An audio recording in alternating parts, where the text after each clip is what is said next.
Hey everyone, institutional zone आखिर किस point पे इंस्टीट्यूशन बाई करता है और कितने एग्जैक्टनेस के साथ इस चीज को मार्केट फॉलो करता है, ये आपको समझाने की कोशिश करेंगे। ध्यान से देखेंगे जरा। तो यहाँ पे अपने पास चार्ट दिया हुआ है निफ्टी का, आज का चार्ट दिया हुआ है। मार्केट नहीं खुला था वहां से लेकर और बंद होने तक के पूरे पॉइंट्स को तोड़कर समझाएंगे। यहाँ पे दो जोन आपको दिख रहा होगा, वैल्यू देखिएगा तरह कितना दिया, 24,578 दिया है, 609 ऊपर में दिया हुआ है, और ये कैसा दिया, 24,505 दिया है, 529 दिया रहा है। ठीक है, कोई दिक्कत नहीं, बढ़िया बात है।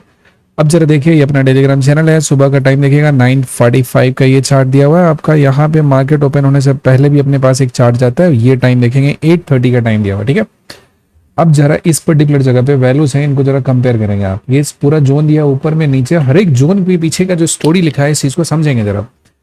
अभी ये दिया है कि इसके अंदर में प्राइस जाएगा तो हाई चांसेस साइडवेज का, इसके अंदर में जाएगा, इसके अंदर में जाएगा, तो इसके अंदर बाउंड्री टू बाउंड्री प्ले हो रहा है। कल भी यही ऊपर से नीचे हुआ था, कोई डिसाइसिव मूव नहीं दिया था। आज देखोगे मार्केट कहाँ पे ओपन होता है, इस जोन के एग्जैक्ट यहाँ पे अपर बाउंड्री पे टच करके आता है, जस्ट नीचे छूता है और यहाँ पे जाके टच करके आता है, एकदम उस पॉइंट पे आता है, बिल्कुल भी उसके नीचे नहीं गया। पहली बात समझो, ये कोई नॉर्मल सा सपोर्ट और रेजिस्टेंस की कहानी नहीं है। जो चार्ट होता है, चार्ट में वही बात आपका काम करेगा जहां पे इंस्टीट्यूशन मोस्ट एक्टिव होता है। इंस्टीट्यूशन का जो एक्टिविटी होता है ना, वही डिसाइड करता है मार्केट का स्टांस। तो इसको इस बात से नहीं लेना देना है कि आपने चार्ट पे कहाँ सपोर्ट मार्क करा हुआ है, कहाँ पे रेजिस्टेंस मार्क करा हुआ है। इसमें सिर्फ और सिर्फ ये बात देखना होता है कि इंस्टीट्यूशन किस वाले हिस्से में, किस जोन पे एक्टिव होता है। इस चीज को आपको समझना पड़ता है, समझ गया? इंस्टीट्यूशनल एक्टिविटी को आपको समझना पड़ता है। तो ये जो जोन है ना, यहाँ पे इंस्टीट्यूशन सबसे ज्यादा एक्टिव होता है, यानी कि यहाँ पे सबसे ज्यादा बाइंग करेंगे या सबसे ज्यादा सेलिंग करेंगे, जो भी करना होगा करेंगे। But just try to understand ये चार्ट कितना है, 9:30 के आसपास में होता है, और अपना ये प्रॉपर वैल्यूज फीड किया होता है, जो एक बैक एंड में कुछ कोड चल रहा होता है जो टाइमली चार्ट को अपडेट करता है। इस पर्टिकुलर जगह पे ये 9:30 का चार्ट होता है, यानी कि 3 कैंडल यहाँ पे बन चुका है, चौथा बनने का स्टार्टिंग हो रहा है, उसी जगह पे आता है, एकदम राइट टाइम पे करता है। मैनुअली आप चीज को अच्छा नहीं कर सकते, जितना इन्फॉर्मेशन चाहिए जानने के लिए सब कुछ अवेल कराता है। इसके बाद 9:45 का टाइम है, जरा देखना इस जगह पे एग्जैक्टली 9:45 पे चार्ट शेयर हुआ, और ये चार्ट इसी जगह पे होवर कर रहा है, यहीं पे रुका हुआ है, इसी से जस्ट ऊपर की तरफ जाने की कोशिश कर रहा है, नहीं जा पाएगा। क्योंकि रूल होता है, जोन को कभी भी प्राइस एक पुश में कभी नहीं निकाल सकता, किसी भी जगह पे नहीं निकाल सकता है, और इसमें कोई रॉकेट साइंस की बात नहीं है।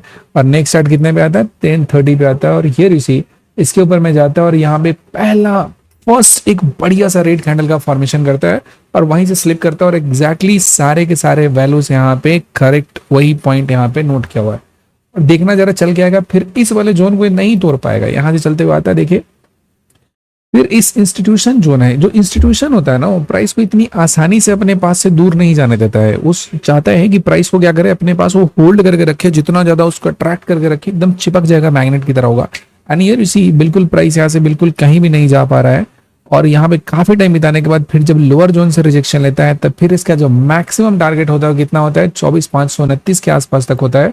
और अब देखोगे यहाँ से प्राइस चलते हुए जाता है, और यहाँ से 24,529 के आसपास इस पर्टिकुलर जगह पे आता है, टच करता है, और ये हिस्सा है, ये हमारा बाउंड्री लाइन दिया हुआ था। पहली बार मैंने टच किया तो ऊपर की तरफ जा रहा है, और इस जोन को छुएगा, और छूने के बाद अब देखोगे कि यहाँ से फिर से एक दोबारा चला है रिजेक्शन लेकर, आया है एग्जैक्ट यहाँ पे, ये लगभग 2:30 का टाइम हो रहा है, और 24,529 का जो जोन है यहाँ पे पहुंचता है, और यहाँ पे पहुंचने के बाद इसी जगह पे इसको रोक देता है। क्यों रोक देता है?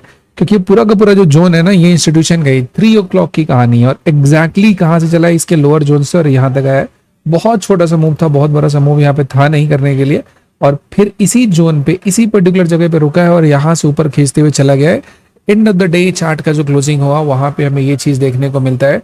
तो पॉइंट ये समझिएगा कि किस तरीके से जो इंस्टीट्यूशनल जोन होता है ना, मार्केट को डिक्टेट करता है। और जब तक इस चीज को आप नहीं समझोगे ना, आप दुनिया के कोई लॉजिक सीख लो, उसको मतलब नहीं है। इंस्टीट्यूशन मार्केट को चलाता है, जहां पोजीशन बनाता है, आपको उसी के डायरेक्शन में, उसी के जो उसका पोजीशन आपको फेवर करना चाहिए। आप उसके अगेंस्ट जाके पैसे नहीं बना सकते, और इस चीज के लिए आपको ना पीसीआर डेटा देखना है, ना ओपन इंटरेस्ट देखना है, कुछ भी नॉनसेंस देखने की जरूरत नहीं है। You just watch this, and इसको अगर परफेक्टली आप प्लॉट करते हो ना, इसको बनाना सीख जाते हो, जिस दिन आपका ट्रेडिंग बहुत ही सिंपल हो जाएगा।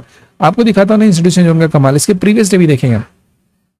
इसके प्रीवियस डे इतना तेजी से प्राइस गिरता है, यहाँ पे इसको नहीं तोड़ पाता है। फर्स्ट पुश में आता है और यहीं से बाउंस लेके जाता है, सेकंड पुश में आता है, फिर नीचे आता है। इंस्टीट्यूशन जोन को जब पूरा तोड़ के नीचे आता है, then this starts moving down, और फिर से जरा देखना इसी इंस्टीट्यूशन जोन जहां पे आज प्राइस नहीं तोड़ पाया है, इसी के जगह पे रह गया और एग्जैक्ट इसके लोअर बाउंड्री को नहीं ब्रीच कर पाया और यहीं से फिर बाउंस लेता है, ऊपर जाता है और फिर नेक्स्ट डे जब खुलता है तो यहाँ ऊपर की तरफ जाता है, उसके नेक्स्ट डे पूरा का पूरा ऊपर रहता है, लेकिन फिर देखना इसके ऊपर का इंस्टीट्यूशनल जोन है इसको नहीं ब्रीच कर पाता, इसी के बीच में रह जाता है। So it is magical when it comes to Nifty trade. Trading इससे शानदार कुछ होता नहीं है, स्पेशली अगर आप सेलिंग करने का प्लान करते हो तो जोन के दोनों साइड जब प्लान करोगे तो इतना अल्टीमेट आपको रिवॉर्ड मिलेगा। तो इस चीज को प्लॉट करना जिस दिन सीख जाओगे मजा आ जाएगा। So then you can see the power of institutional zone. बाकी यहाँ तक देखने के लिए आपका बहुत बहुत धन्यवाद।